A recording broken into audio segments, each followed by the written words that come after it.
tudo bem com vocês? Bom, lembrando, né, que sou a professora Gisélia e hoje nós começamos a nossa aula 22. Então, vamos nos organizar antes de começar a aula, tá? Hoje nós vamos precisar daquele material de sempre, né? O caderno. Vamos precisar também de uma folha, um lápis, né, a borracha, lápis de cor e tesoura, tá bom?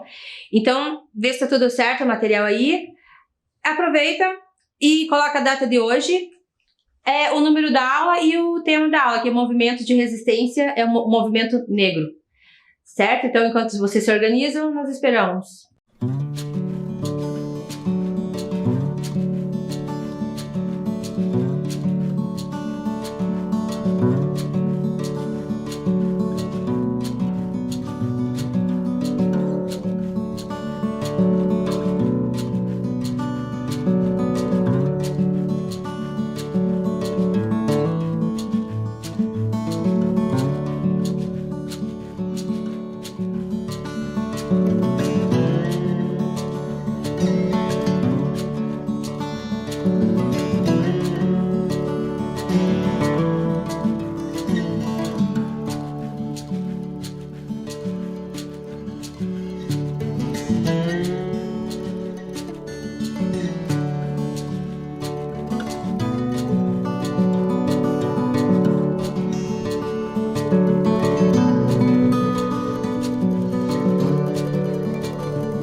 Vamos lá então, tá tudo certo?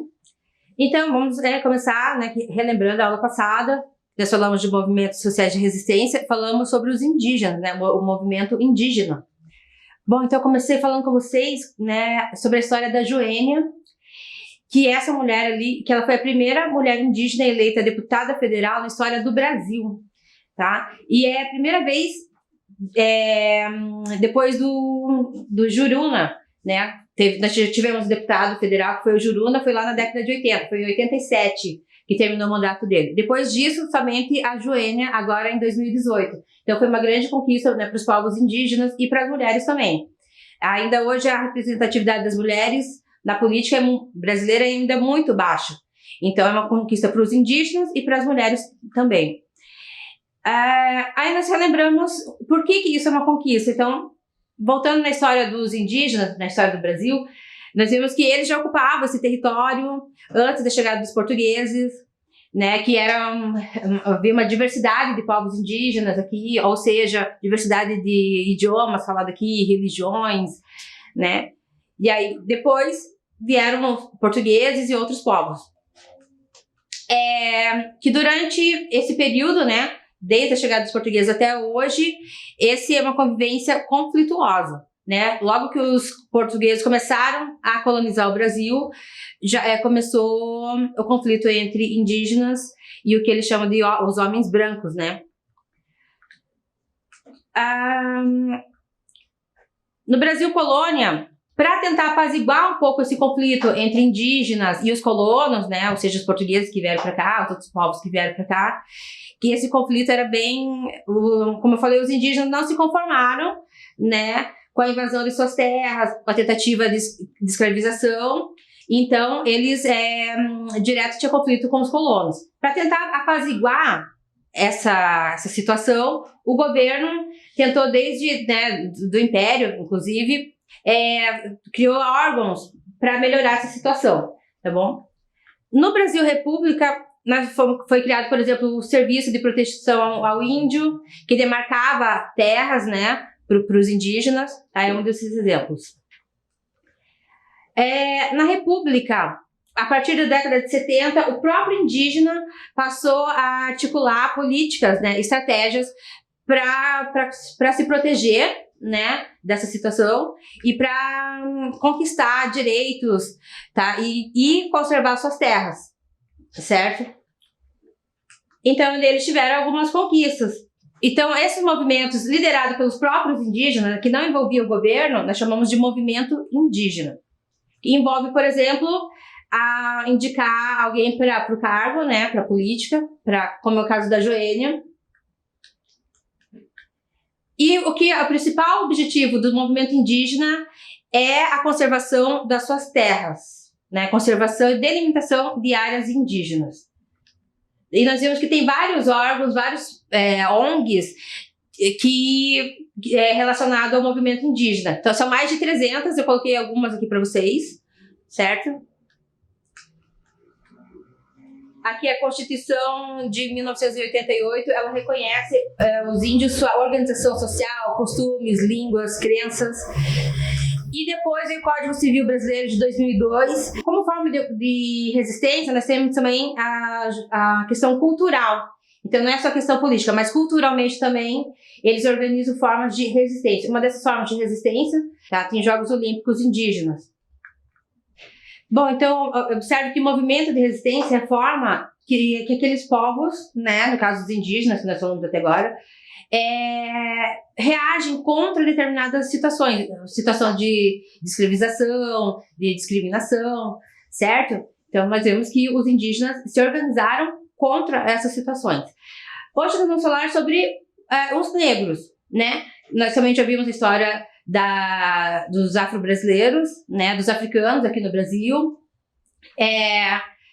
E hoje nós vamos ver como que eles reagiram a toda a situação, né? De escravização e tudo que aconteceu durante a história deles. Então, vamos lembrar que história foi essa, tá bom? Nós já falamos bastante sobre esse assunto, mas relembrando que a economia brasileira, desde o início, ela esteve estruturada no trabalho escravo, na mão de obra escrava. Então, era o escravizado, né? O africano é escravizado que fazia todo o trabalho que existia aqui no Brasil. Então, eu trouxe algumas vezes essas imagens aqui do Debré, né? Que é aquele artista francês, que mostra algumas dessas atividades, tá? Então, inclusive, era usado esse tipo de mão de obra para vender, por exemplo, que era o escravo de ganho, né? Chamado escravo de ganho.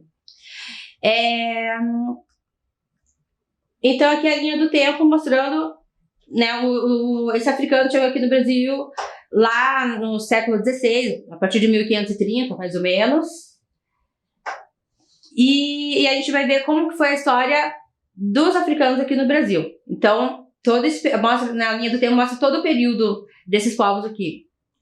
E desde o início dessa história, o africano sempre lutou, sempre reagiu contra essa situação de escravização, de discriminação e toda a violência que essa situação impunha para eles. No início, essa reação, esse movimento, né, de resistência era alguma coisa mais precária, mais clandestina. Com o tempo, eles foram se organizando, tá, usando outras estratégias. Então, que estratégias foram essas lá no começo da história do Brasil? Então, eu trouxe algumas aqui, eu fiz um quadro, e vai aparecer algumas estratégias que os escravizados usavam para lutar, tá? Para se opor à sua situação. Então, vamos lá. Uma dessas situações, estratégias eram fugas. Então, eles fugiam, tá? Vocês conseguem lembrar de mais alguma? Nós falamos de várias. O que mais? Além de fugas, o que mais que eles faziam? Quem que lembra? Então, eles fugiam e organizaram quilombos, que eu vou relembrar nas outras aulas. Lembra dos quilombos? Se você não lembra, eu vou falar melhor, mais pra frente, tá bom? O que mais que eles faziam? Guerra. Pedir melhoria, né, pelo menos na forma com que eles viviam, e para acabar com a escravidão mesmo, certo? Então teve muita guerra, ainda desde o Brasil colônia. Boicote, eles boicotavam a plantação, o trabalho, pediam que estavam trabalhando, mas não realizavam o trabalho direito, certo? Destruíam algumas plantações, por exemplo. Lutavam contra o senhor. E teve resistência cultural. Então, a cultura deles era proibida. Era proibida manifestar a religião, manifestar a música, a dança. Mas eles faziam, apesar de proibido, Durante toda a história do Brasil, eles fizeram isso, mesmo escondido, se fosse preciso.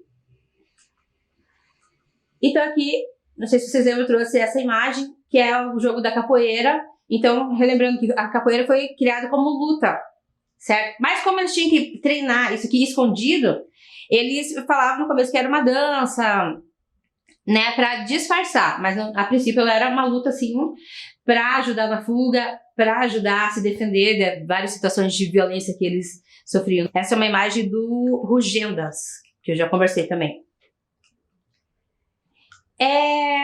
Entre as guerras que tiveram aqui, teve a revolta dos malés, tá? Os malés eram um grupo de escravizados, eles eram islâmicos, né? Era de origem árabe.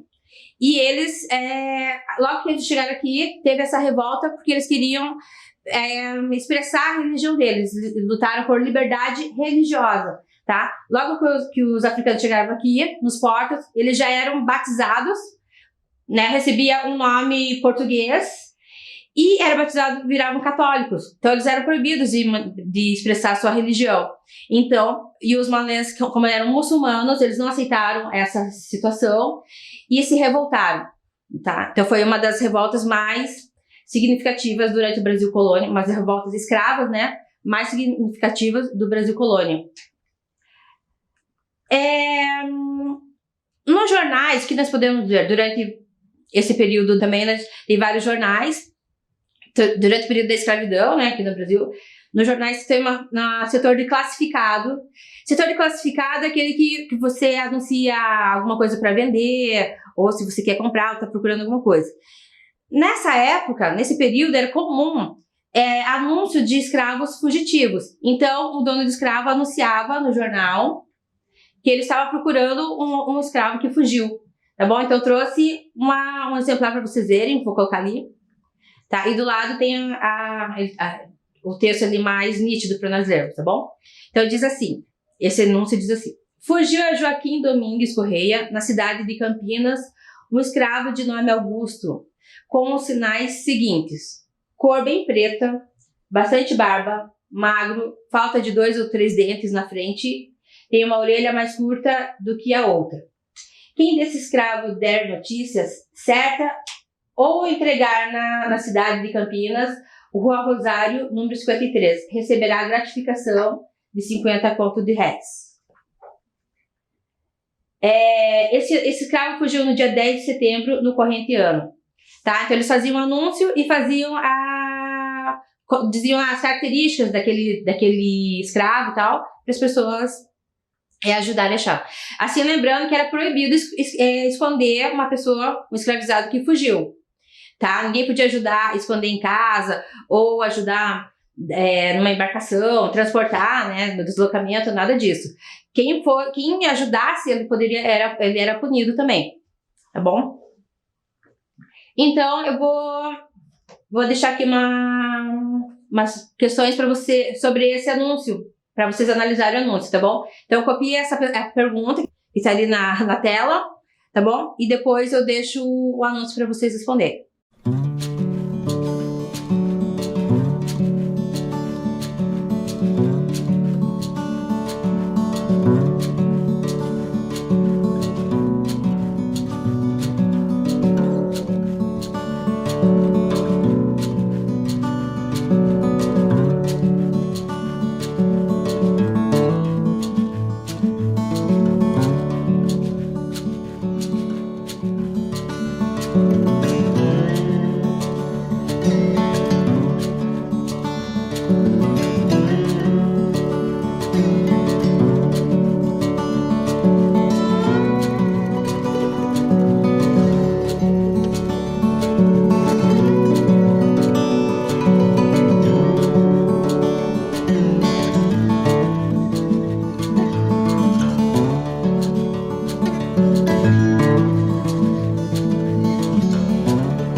Tá, agora eu vou colocar o texto para vocês, tá bom? O anúncio aqui.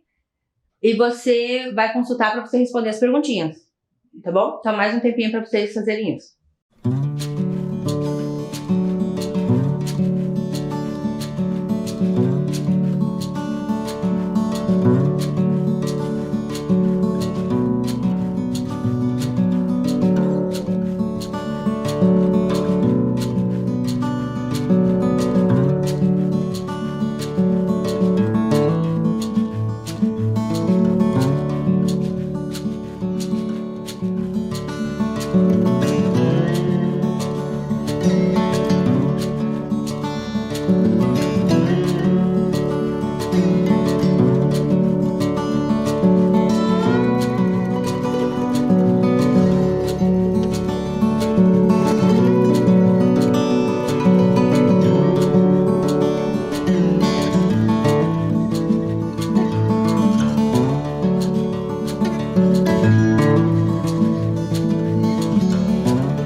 Pronto, vamos lá então?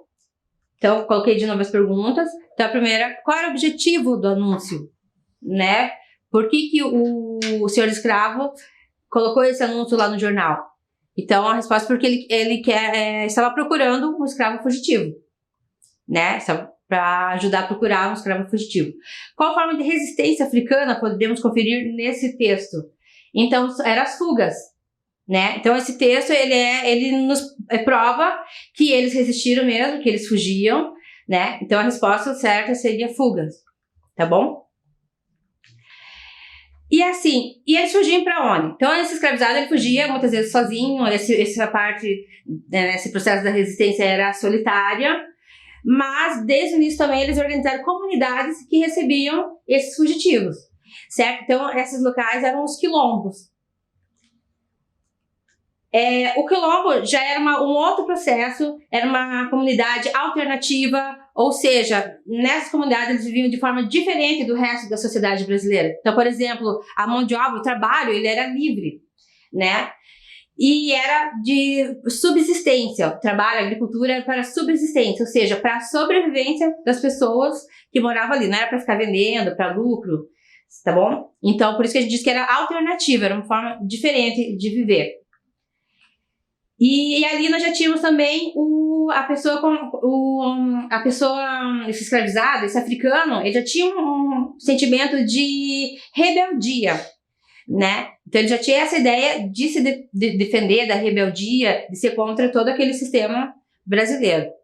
Bom, essa prática de formar quilombos, ela foi muito desgastante para o sistema escravista, porque o governo investia, né, contra essas comunidades que preocupavam, né, o governo ali. Então, por exemplo, o Quilombo dos Palmares, que foi um dos mais famosos, assim, né, um dos mais importantes quilombos da história, ele demorou quase um século para ser destruído. Então, teve várias excursões do exército para essas comunidades, então deu muito trabalho. Então, realmente isso era desgastante para o governo, e talvez tenha contribuído também, provavelmente contribuiu, né, para o fim da escravidão aqui no Brasil.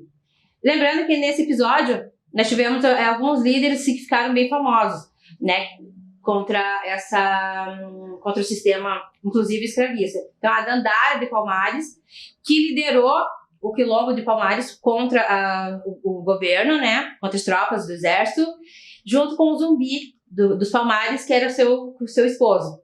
Né? Então, os dois lideraram a última batalha dos Palmares, né, do Quilombo dos Palmares, contra o exército, tá bom?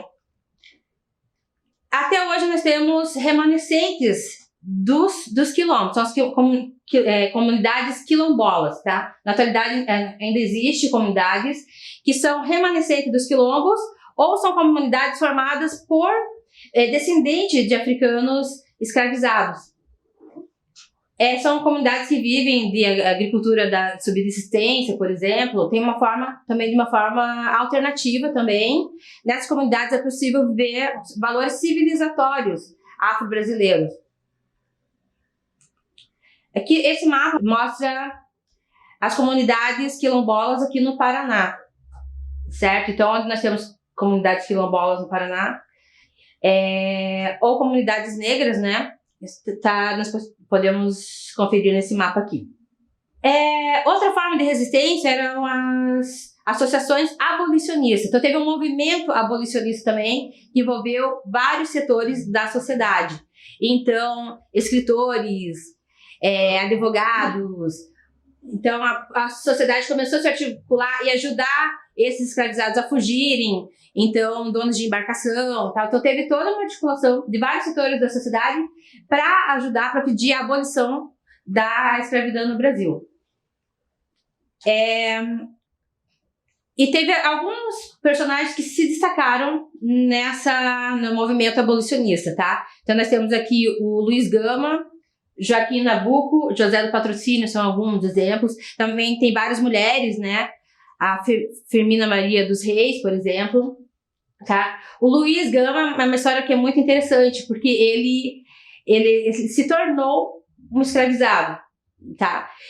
Ele conseguiu estudar, depois das pessoas que ele morou, ele conseguiu se alfabetizar, estudou direito, conquistou na justiça a sua liberdade, e depois disso ele conseguiu a liberdade de mais 500 pessoas, tá? Na justiça, como advogando. Certo? Então, é um exemplo de movimento abolicionista. E com toda essa pressão, fugas de escravos, quilombos, nos jornais, na literatura, em vários setores, a pressão era muito grande em cima, para o governo federal, né? Para o governo da época, o império, na verdade.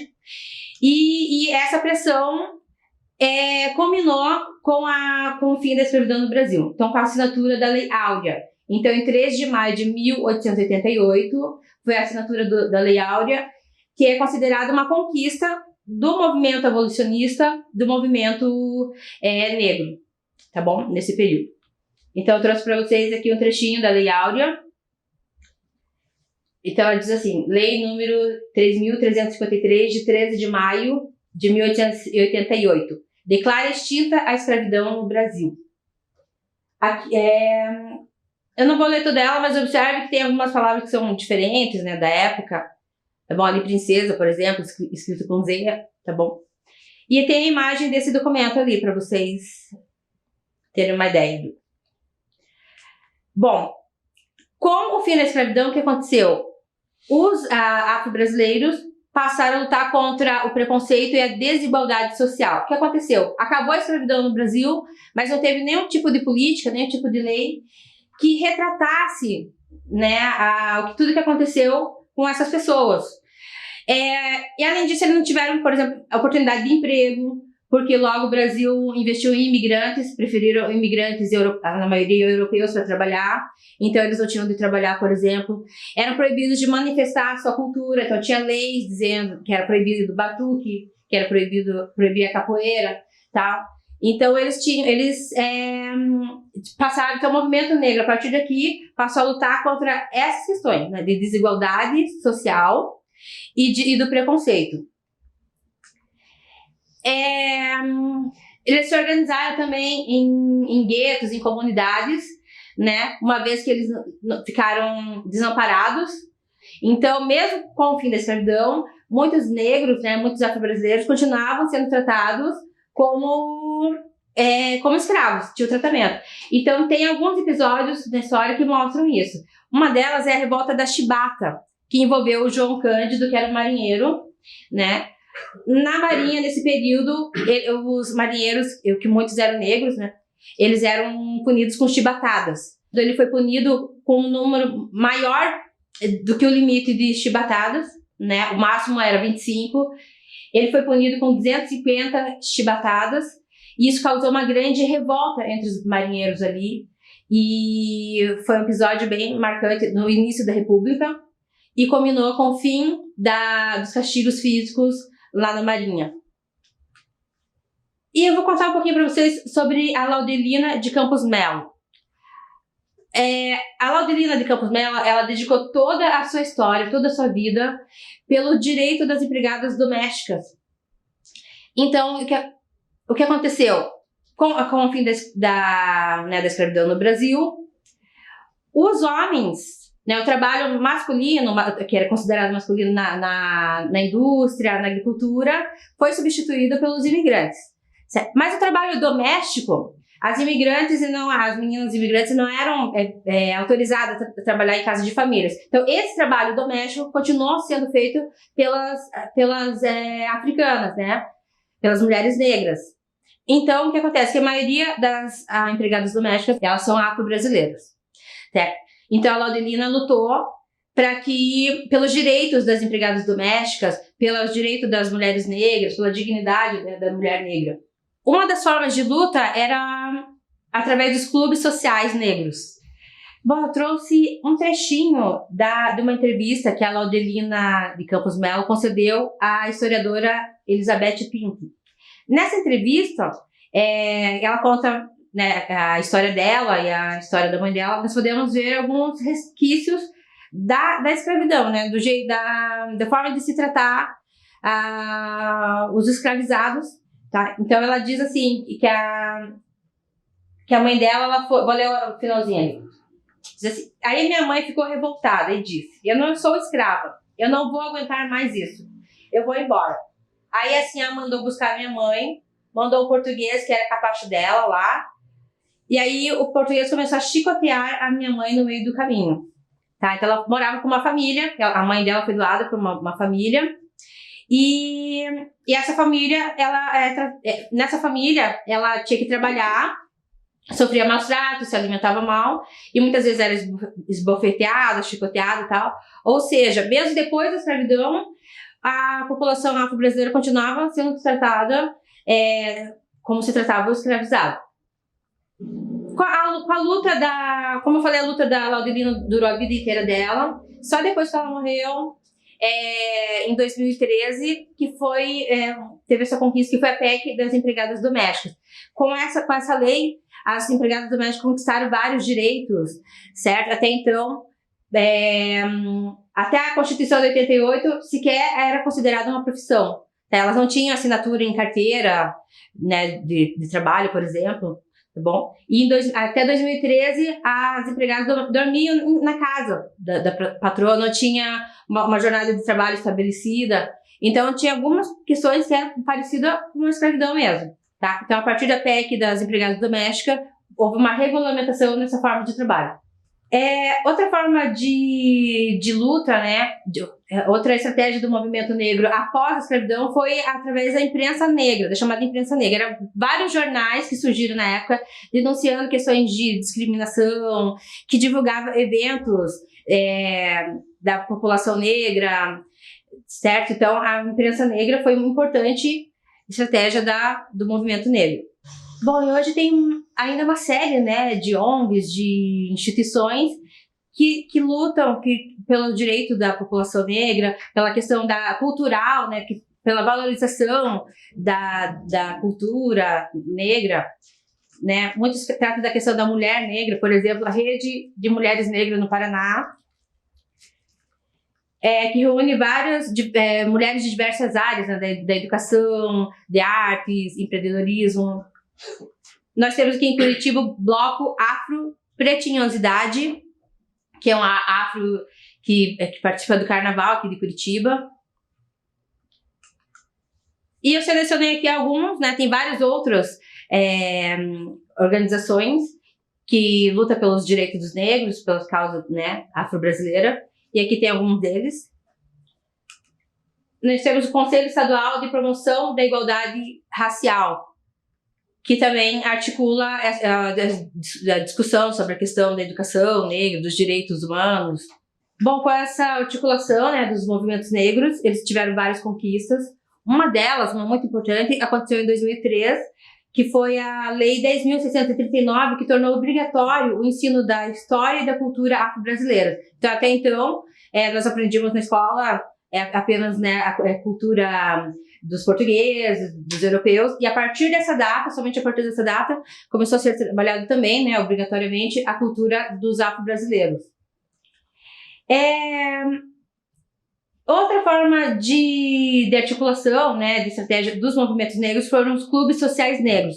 Então, com a abolição da escravidão, eles ficaram desamparados, então eles se organizaram em clubes para amparar, para ajudar as pessoas, né, que não tinham onde morar, que eram proibidas de entrar em outros clubes, que eram proibidas de participar de atividades culturais dos brancos, digamos assim.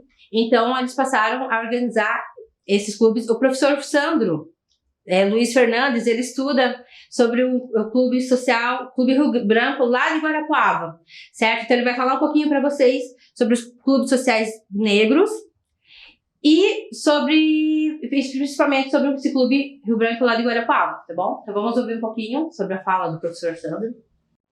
Olá, como é que vocês estão? Espero que estejam bem.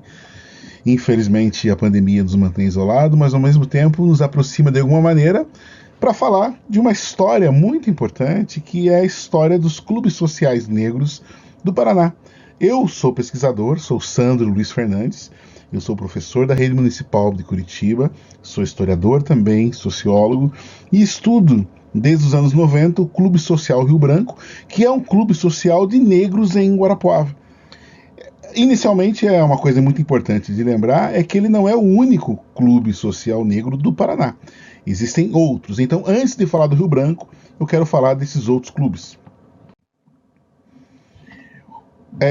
O IPHAN, na década passada, fez uma pesquisa muito importante de patrimônio imaterial do Paraná, de resistência dos negros do Paraná, nos clubes sociais. Então, lembrar que em Curitiba tem a Sociedade Operária 13 de Maio, Tem em Guarapuava o Clube Rio Branco, o Clube Literário 3 de Maio de Ponta Grossa, né? Junto com o Clube 3 de Maio em Ponta Grossa tem nos Campos Gerais, tem em Castro o Clube Reativo dos Campos Gerais e o Estrela da Manhã em Tibagi. Ali é a data de fundação de cada um deles.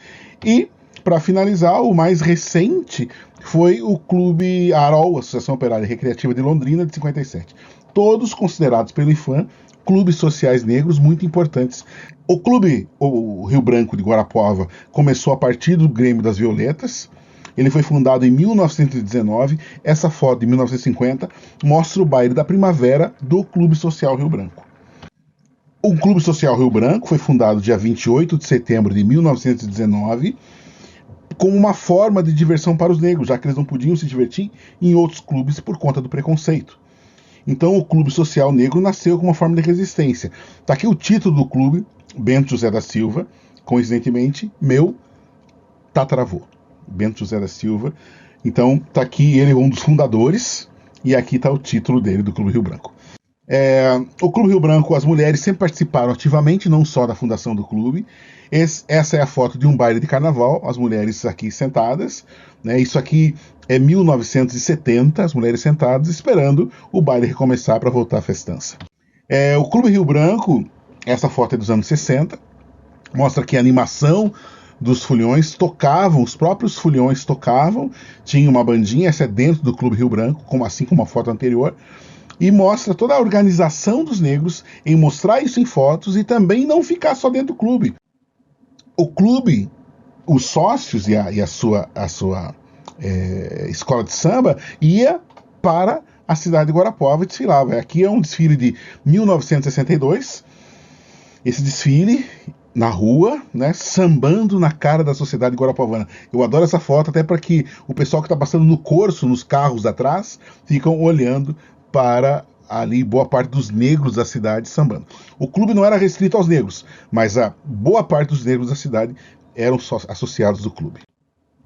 Aqui a última foto mostra a escola de samba muito bem organizada, né? O Príncipe do Ritmo foi uma das escolas formadas a partir do clube.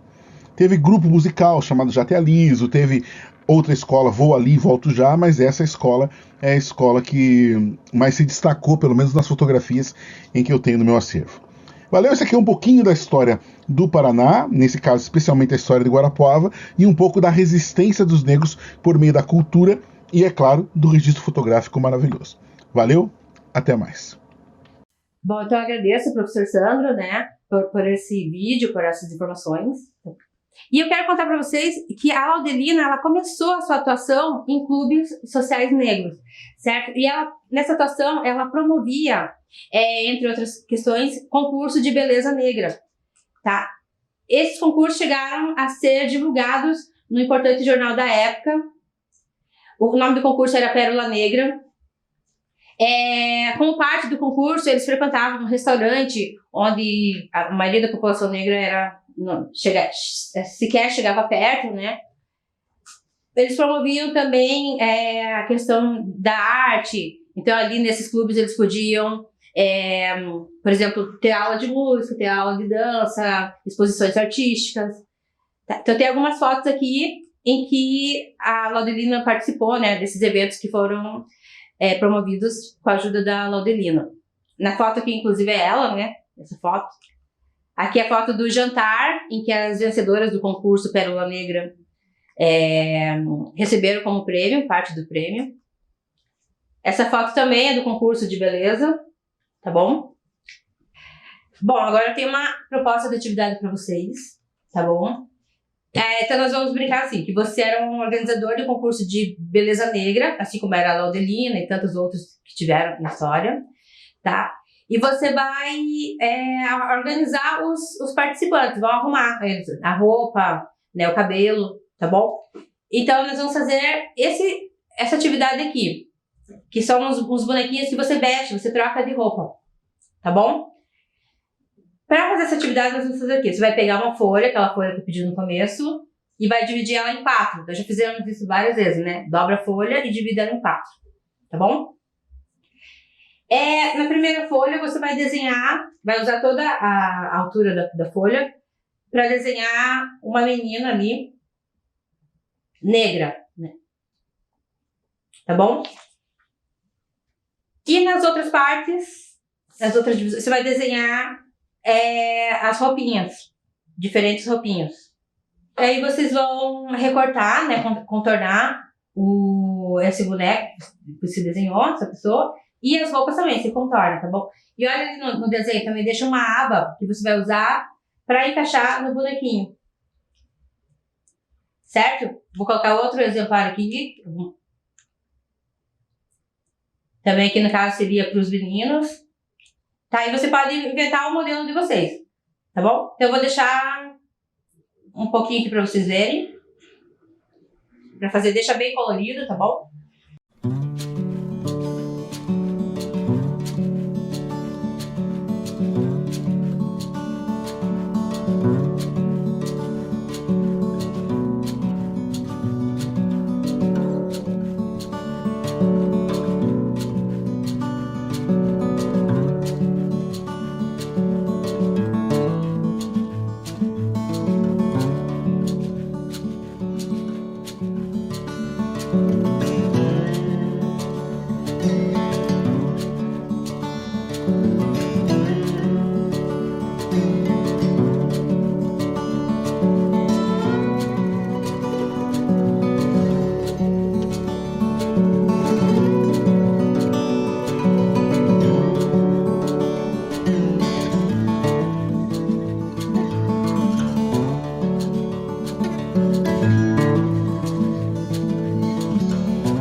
Pronto, criança, deu certo?